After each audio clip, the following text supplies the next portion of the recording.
Good evening, everyone. I'd like to call this special meeting of Council to order. It's the 22nd of October, special meeting, and I'd like to first recognize that we are gathered on the traditional territory of the Snuneymuxw First Nation.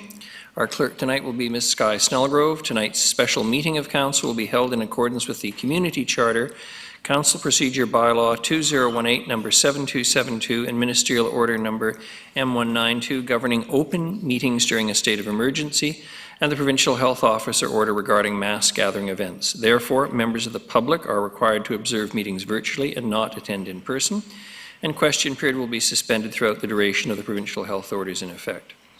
The first item on the agenda is the introduction of late items. Ms. Snellgrove, we have none. I'd ask for a motion for approval of the agenda. Moved Councillor Hemmond, seconded Councillor Martman. All those in favour? Councillor Bonner, you're in favour? None opposed? Thank you very much. We're moving on to reports, and the first is the nuisance property at 2538 Rosstown Road. And Mr. LaBerge, please.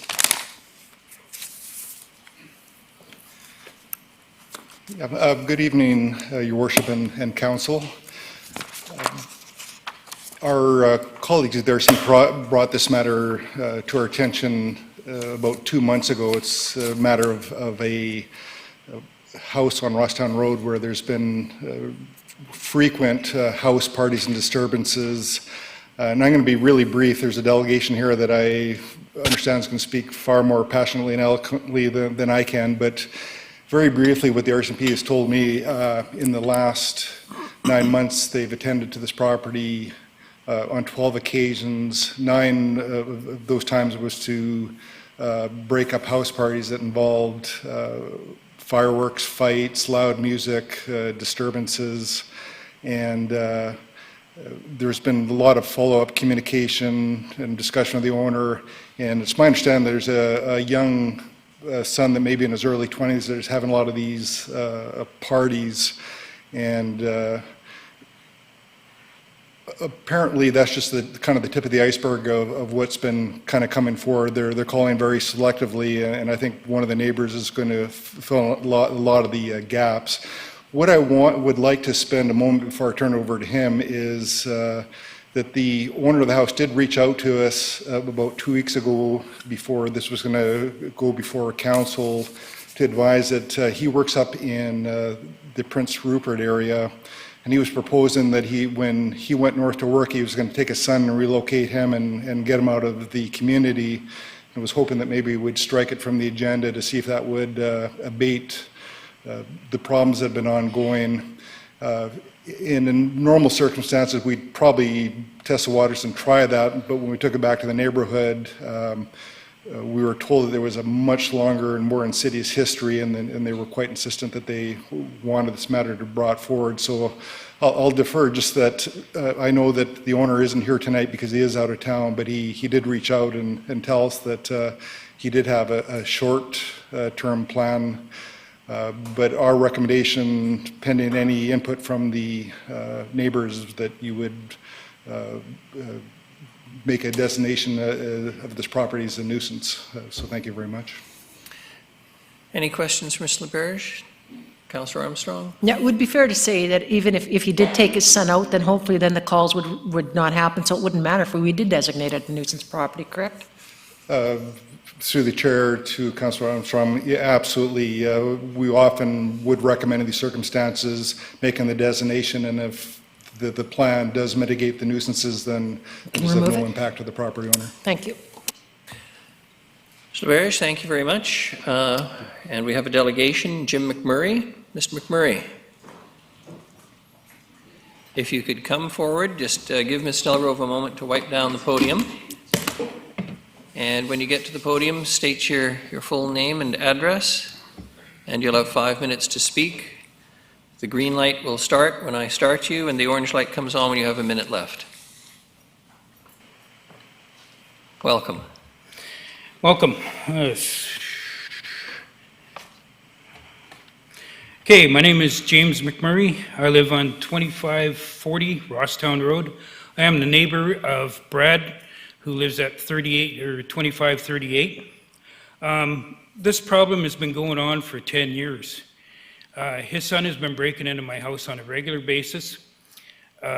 They're tormenting my dogs. The fireworks have been going on for a long period of time. Brad has brought in renters in that house.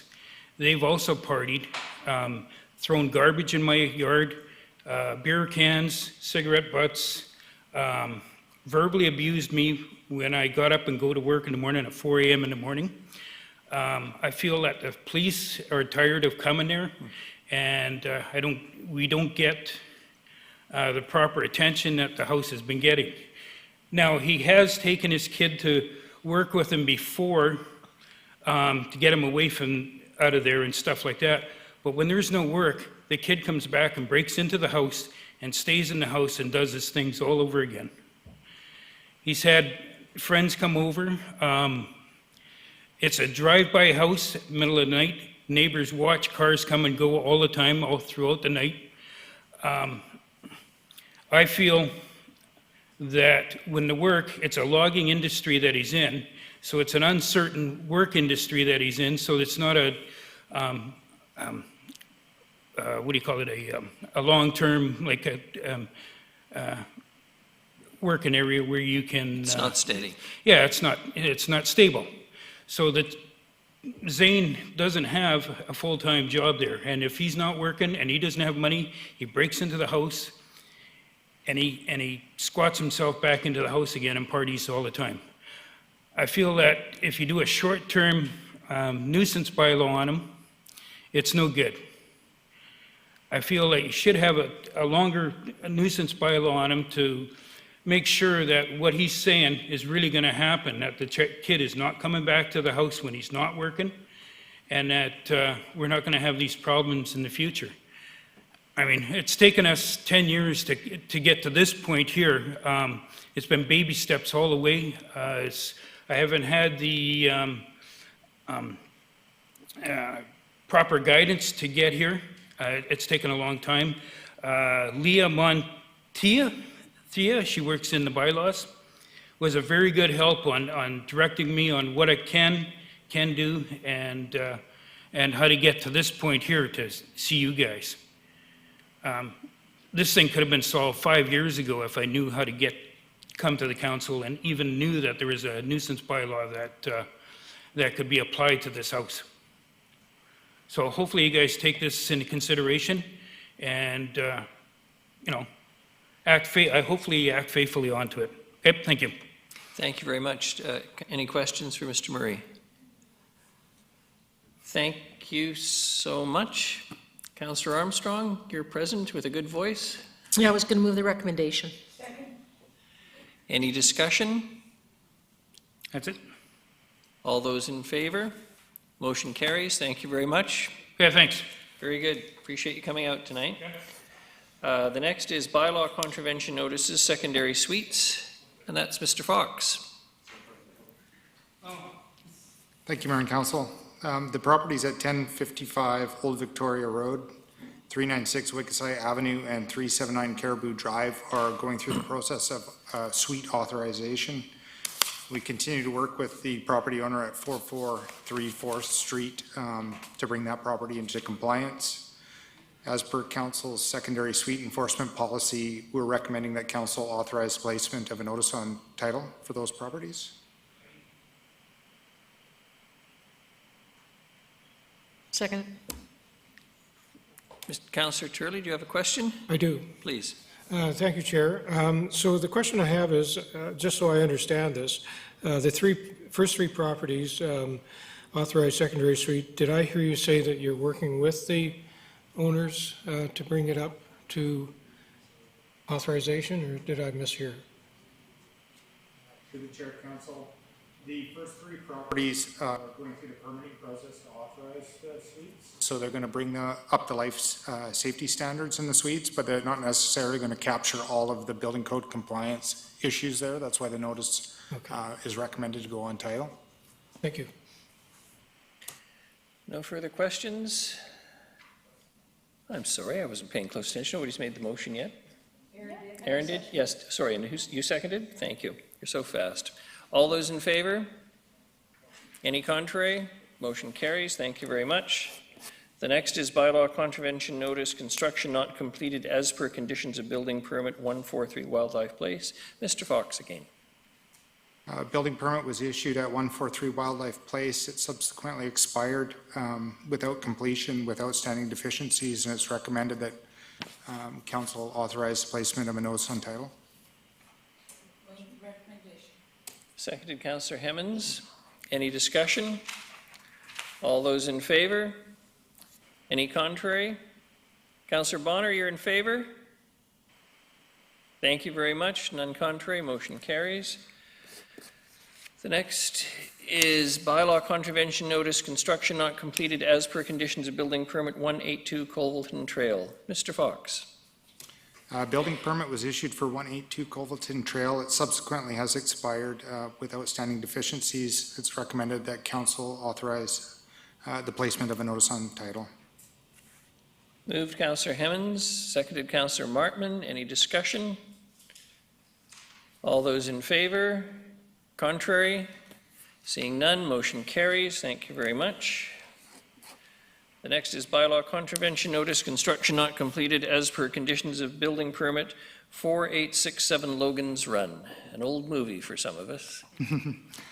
A building permit was issued at 4867 Logan's Run. It's subsequently expired and is incomplete with outstanding deficiencies. It's recommended that council authorize the placement of a notice on title. Moved Councillor Hemmens, seconded Councillor Armstrong. Any discussion? All those in favor? Opposed? Motion carries. Thank you very much. The next is bylaw contravention notice, construction not completed as per conditions of building permit 3372 Opal Road. Building permit was issued at 3372 Opal Road. It subsequently has expired with outstanding deficiencies, and it's recommended council authorize the placement of a notice on title. Moved Councillor Hemmens, seconded Councillor Armstrong. Any discussion? All those in favor? Motion carries. Thank you very much. Item G, bylaw contravention notice, construction started without a building permit, 443 4th Street. Construction was noted at 443 4th Street for a two-story addition. The owner was given opportunity to apply for a permit to rectify the outstanding issues, and that deadline has passed. It's recommended that council authorize the placement of a notice on title. Councillor Hemmens moves, Councillor Armstrong seconds. Any discussion? Councillor Turley. Yeah, thank you, Your Worship. To you, to Mr. Fox. So can they have two notices of, because it's also one that had an illegal suite? So would it have all encompassing one notice, or would there be two on it? Through the chair to council. So there's actually two issues here. There's a illegal suite in the original portion of the house, and then there's also a two-story addition at the rear of the property. So if one of those items was rectified, then that notice could come off for that portion of the construction. Thank you. No further discussion. All those in favor? Any opposed? Motion carries. Thank you very much. And lastly, item H, bylaw contravention notice, construction started without a building permit, 4585 Hammond Bay Road. Mr. Fox again. At 4585 Hammond Bay Road, there was additions to an existing accessory building. The owner was provided an opportunity to apply for a permit to rectify those issues. That deadline has passed, and it's recommended that a notice be placed on the property title or be authorized. Thank you. Moved Councillor Hemmens, seconded Councillor Armstrong. Any discussion? All those in favor? Opposed? Motion carries. There is no other business. The motion for adjournment is in order. Councillor Martman, seconded Councillor Hemmens. All those in favor? Opposed? Motion carries. Thank you very much.